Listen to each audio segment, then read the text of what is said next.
we start to find out about Carolyn Cronenberg and the fact that there had been a trial for someone who was not guilty of the murder, that Matthew Macon described the murder and described what he had done.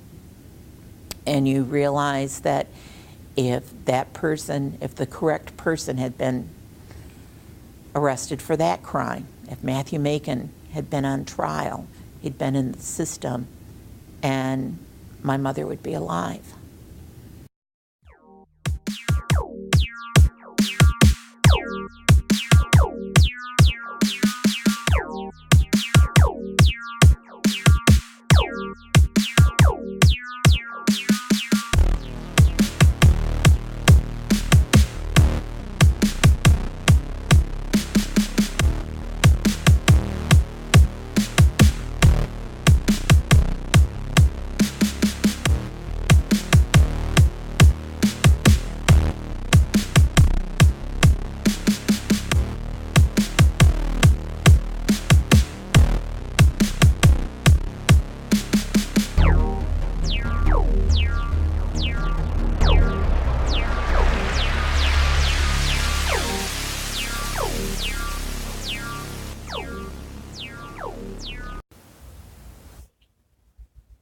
This video is about a serial killer, Matthew Macon, also known as Chili. That was his street name.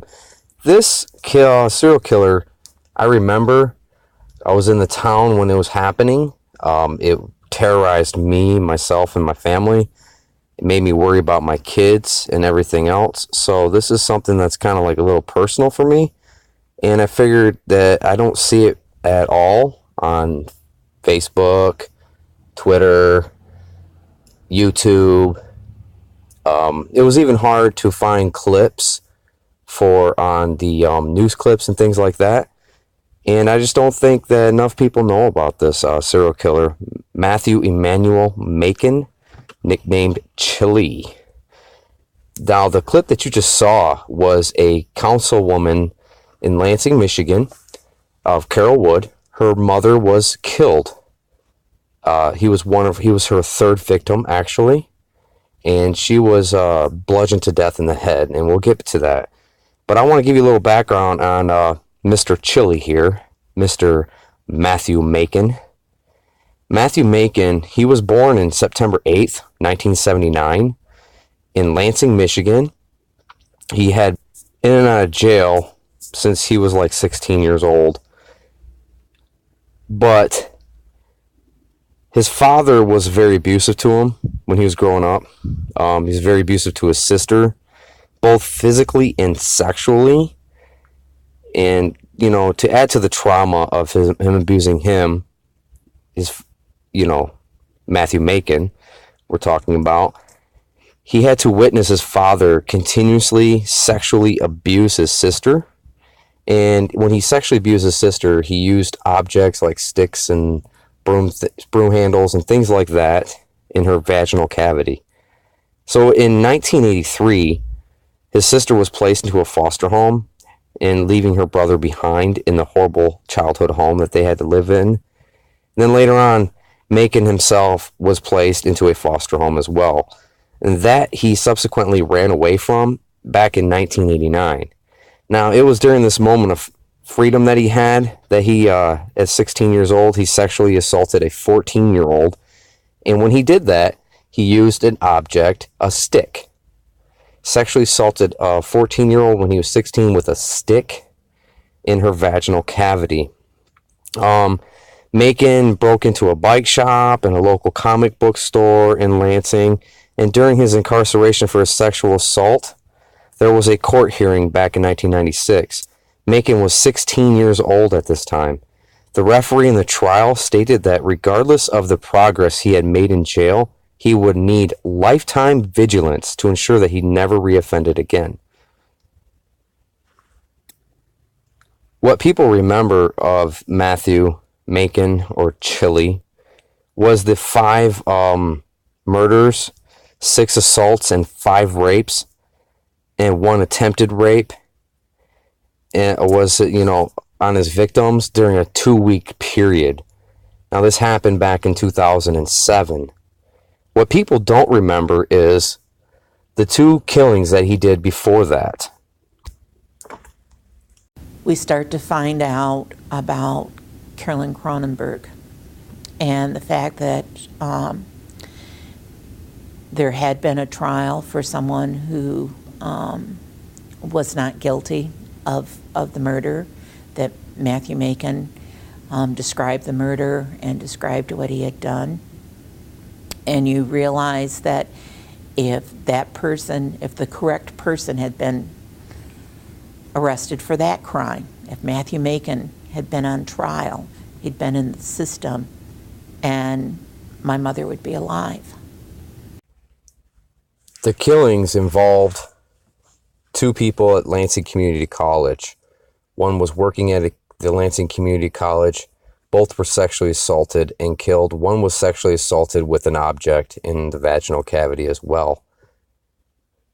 He went to prison for a different sexual assault, and while he was in prison for the sexual assault, someone else got convicted of that murder. It was a homeless man that went to LCC, Lansing Community College. So he got off of that murder, and somebody else was serving a life sentence for that murder. Well, when he got out in 2007 on parole, he decided to start his killing spree again. And during that killing spree, that's when he killed 5 women, assaulted 6, and attempted to murder 1 within a 2-week span. It scared everybody in Lansing, Michigan. People were very afraid. Elderly were being checked on more by activists in neighborhoods and stuff like that, because this man had no age requirements. You could be in your 20s, you could be in your 60s. He didn't care. Just as long as you were alone, vulnerable, and an easy target. On August 9, 2007, that's when Lansing police discovered the beaten body of a 46-year-old Deborah Wren in her apartment in the 1000 block of North Washington Street. Now, Renfers was the 3rd woman to be bludgeoned to death in the city in 2 weeks, and the grim reality was beginning to set in as Detective Sergeant Joey confronted Captain Ray Hall, giving voice to fear that he had been bubbling for days. And the fear was they had a serial killer. But the whole scare all started with a phone call on July 26, 2007, 2 weeks before the Renfers body was found at large. City Councilwoman Carol Wood was sitting down with the members of the Baker Street Neighborhood Association, including its longtime leader, Betty Drawer, when Wood's phone rang. It was staff at the City Council. At the hospital, while I'm waiting and different friends are arriving, they came out and told me that someone had hurt my mom, that she'd been hit in the head, and they didn't know whether she would survive or not. They were bringing in a surgeon to take a look at her, and I couldn't fathom who would hurt my mom. Neighbors had found Wood's mother's body, 76-year-old Ruth Hallman, inside her home on Lapeer Street, near Martin Luther King Boulevard in the city's Genesee neighborhood. Now, if you guys aren't familiar, that's really close to downtown. And obviously, Genesee would be on like Genesee Street, Pine Street, over in that area.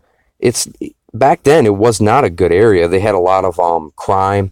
There was a lot of drug traffic and everything else in that area. So I remember that Ruth Holman, she was a neighborhood activist at that time. She was trying to clean up her own neighborhood. She was like an old elderly woman. Like I said, she was 76.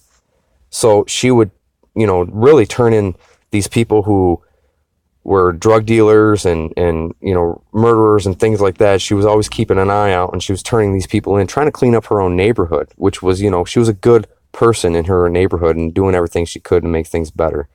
So, but When Wood arrived at her mother's home just as emergency's first responders were loading her into an ambulance, she said the thing that struck out to her was the color of her mother's blouse. It was a brownish, rusty color. And, she kept on thinking she didn't remember her having that blouse. Where did she get it?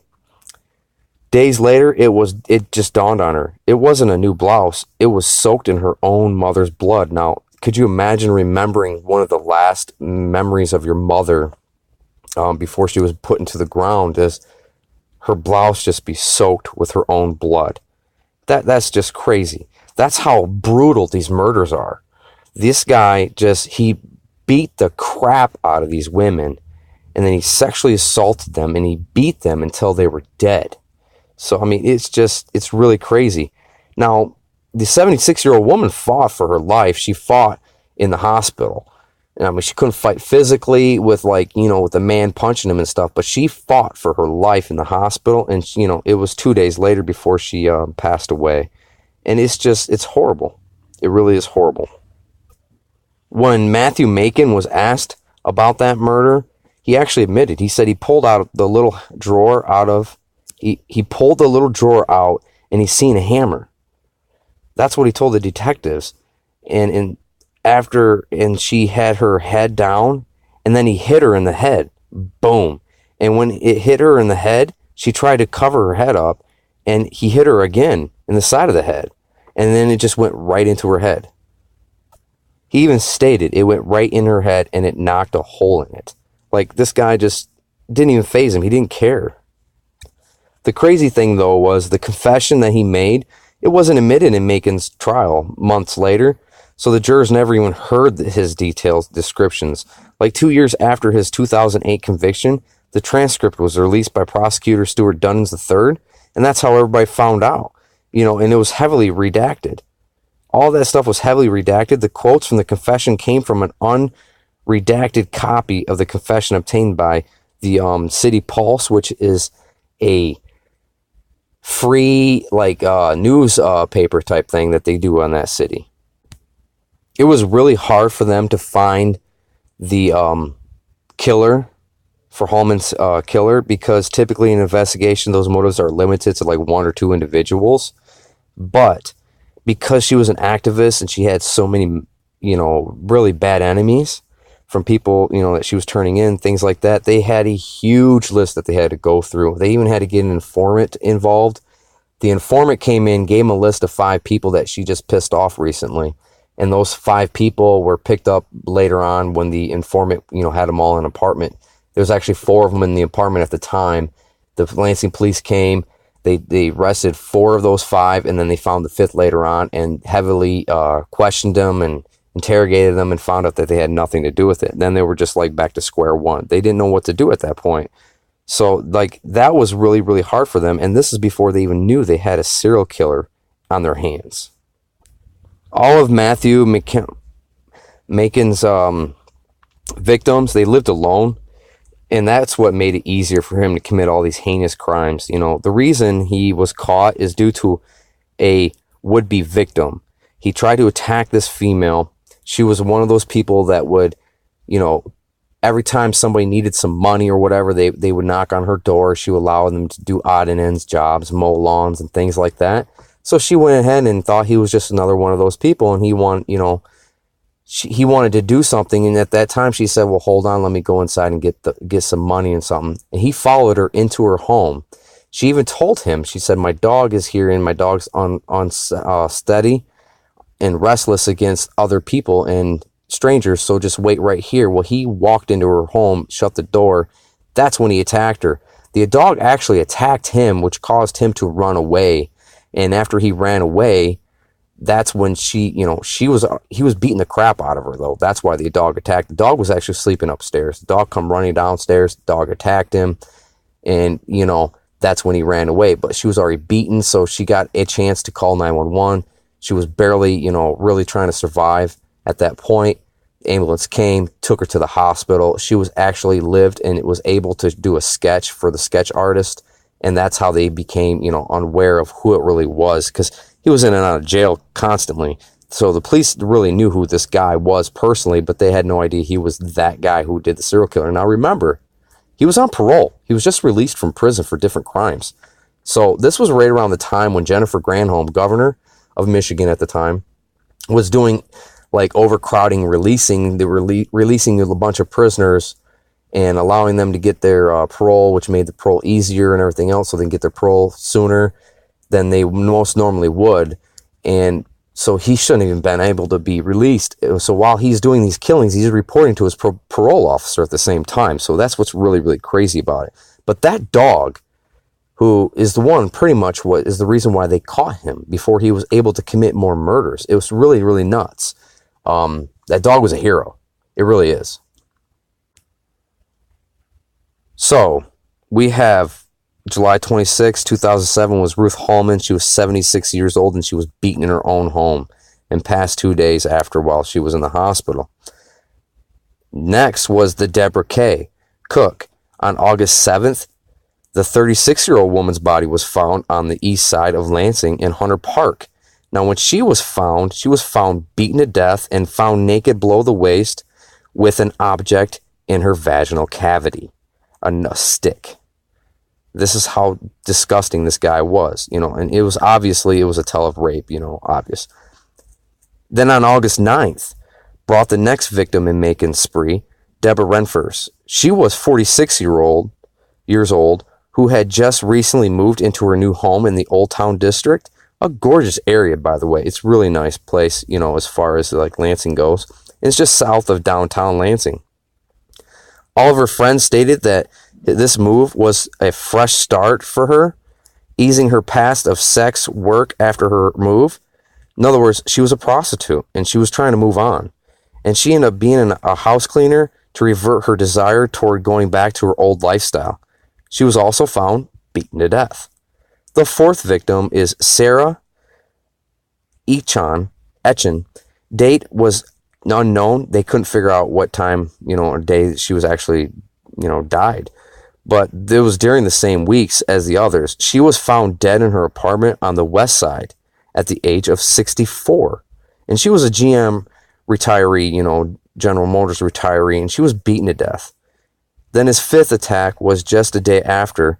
However, his woman had survived, and that's the one I was telling you about. The survivor with a heroic dog, it was saving the grace of this investigation. She was struck in the back of her head after Macon had broken in through the back door of her home. Her name was not released for the safety of her future and for everybody else, because they didn't want to release her name. They wanted to make sure that he didn't know that she was still alive. They actually wanted him to think that she was dead. So, and plus they wanted to make sure that she was going to survive, and be released from the hospital. And so the day after this failed, that's when he made another attempt. Macon needed to fulfill his need. Serial killers have that need. So really, and made it whole, you know what I mean? So if at first you don't succeed, of course you try again, But it was Karen Delgado Yates. She was 41 years old. She was found injured in a house that had been vacant for a bit. Folks that were walking through the home and interested in buying it found her during their visit. She did not make it into the hospital alive. Now, could you imagine trying to buy a home and you're looking at the house to buy and here's a dead body of a woman beating the crap out of to death? On August 28, 2007, that's when they finally arrested Matthew Macon for the murders and the violent assaults of these women. The trial took an entire year with a final sentence. He got sentenced June 18, 2008. During his incarceration, Macon confessed to the rape and murder of a Lansing Community College professor. And that's when they found out that, oh, you did that? Well, we've already convicted somebody of that. He knew there wasn't a chance of him getting out anymore, because he was already convicted of 2 life sentences. So that's why he just went ahead and told the truth,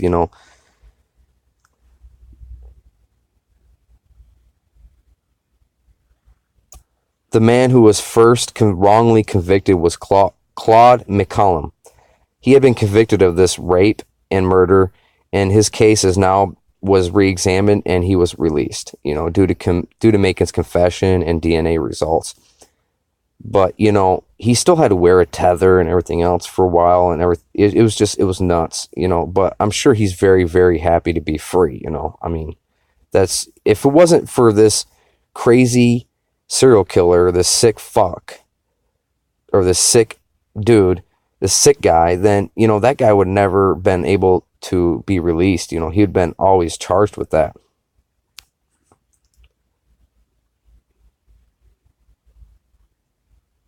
He was only charged with the murders of Delgado, Yates. This is due to the lack of eyewitnesses and credible evidence at the other scenes. The judge ruling over this case was Patrick Cherry, and it was also Judge Collette. Patrick Cherry dismissed the charges of for the guy. That's when Judge Cherry dismissed the charges for the guy who supposedly did it first, and then they found out that it wasn't him.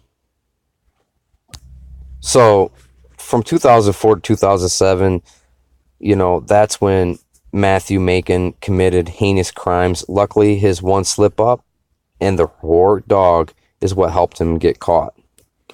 But like I said, the confessions weren't admitted into the trial, man, and not all of them were, and it's really sad, because they should have really heard about the whole entire thing.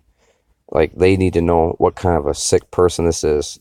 He even told them, you only know about, when they first caught him, they even said, well, you only know about 1, 2, 3, 4, 5, 6 people from me, because he didn't know that one lady survived. So that also, kind of hurt him a lot. But one good thing that did come out of this whole thing was Lansing, Michigan was going through a very, very hard time as far as financial. They were not doing good at all, but this crime got sky high.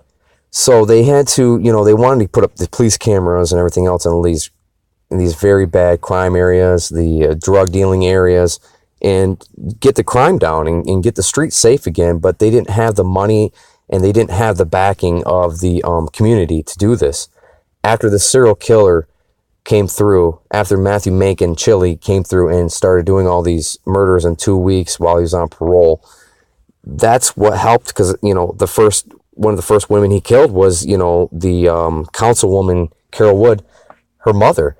So she was fighting as well to get these cameras put up, and when these cameras finally put up, it actually dropped crime in the Lansing area quite a bit, and they finally got the funding for it. It was in the millions of dollars to get this funding. Although they have not added any more new cameras, they still have all those cameras, and they've helped solve a lot of crimes throughout the years. So that was the good thing about this. This is just a really sad story. It was a guy who obviously didn't have any remorse, didn't have any feelings. He just didn't care. These victims were obviously not a threat to him, and he just went ahead and fulfilled his sexual needs as well as his needs of killing. And that's the problem with serial killers.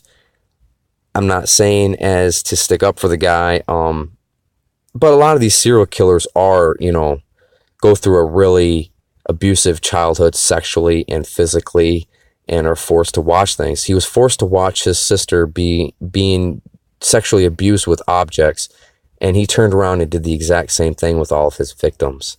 So it shows a link there, and it's not right, and things need to change. But this story needs to get out there. These victims have a right to have their name heard and remember who they are. It's been 12 years now. It's 2019 when I'm doing this video, so it's been 12 years now, and let's keep these people's names alive and let them know that even Carol Wood and her mother, Ruth Holman, were very, very good people. Ruth Holman was a very good activist, and she did everything good for her community. And most of these people that he killed were either prostitutes, or they were people that were fighting for the community and make things better. Thanks again for listening to me. I appreciate it. Hope you guys learned something. If there's something you want me to do, please leave a comment down below. Let me know if there's something you'd like me to change in my videos, or you think constructive criticism is always welcome, guys. So, but just subscribe, like, leave a comment. You want more of these videos and you haven't done yet, ring that bell, please. And check out my other channel, D-Dub Travels. I'm traveling in the United States, and I would love for you guys to see what I'm seeing. Again, thank you. Till next time.